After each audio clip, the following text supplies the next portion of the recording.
we hear you're a metrologist. Can you explain what that is and how you became interested in that field of study? So let me just clarify a little bit, because sometimes people are a little confused as to what I do. And there are two different words that sound very similar. And there's a metrologist, or meteorologist, like the weatherman, and I'm different. I don't work with the weather. And then there's the other kind of metrologist, which is what I do. And long story short, what I do, metrology, is the science of measuring.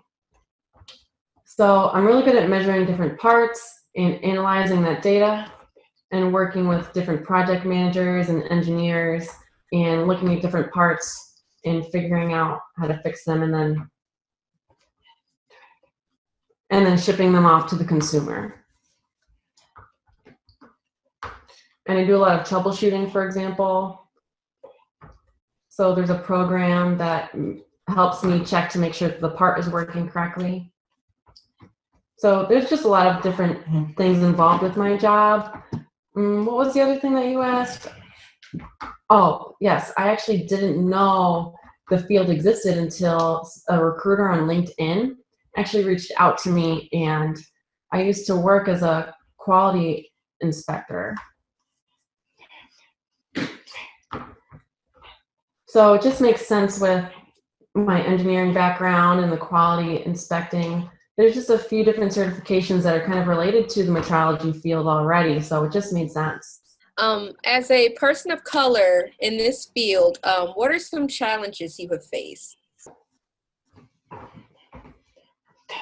Okay, so I would say for the most part, everyone has really been very respectful and understanding of like the basic human differences that we have. We're more concerned about making sure that our work gets done and turning a profit with our company. So personally, I haven't experienced issues as a person of color often at all at my workplace. But I would have to say that having two people of color as metrologists under the same roof is just a very rare thing, and it's been a unique experience for me, because typically they hire white men or women, and so it's definitely been an interesting experience for me, learning how to be a person of color within the same roof. And this experience has just been really fascinating. What are your thoughts about the current political climate in Rochester since the death of Daniel Prude?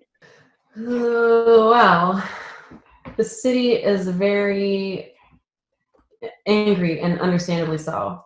And I wouldn't blame anyone for being angry about what happened.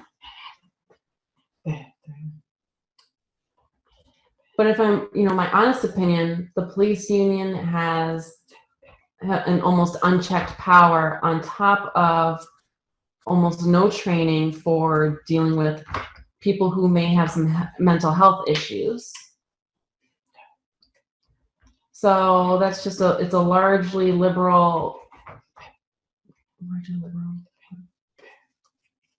Oh, it's a largely progressive town and city, and I'm not surprised at all by how they responded. But it does seem that the mayor's office and the RPD are listening so far, so it should be interesting to see what happens with the new interim police chief, Cynthia. So she's the person of color as well, and a woman.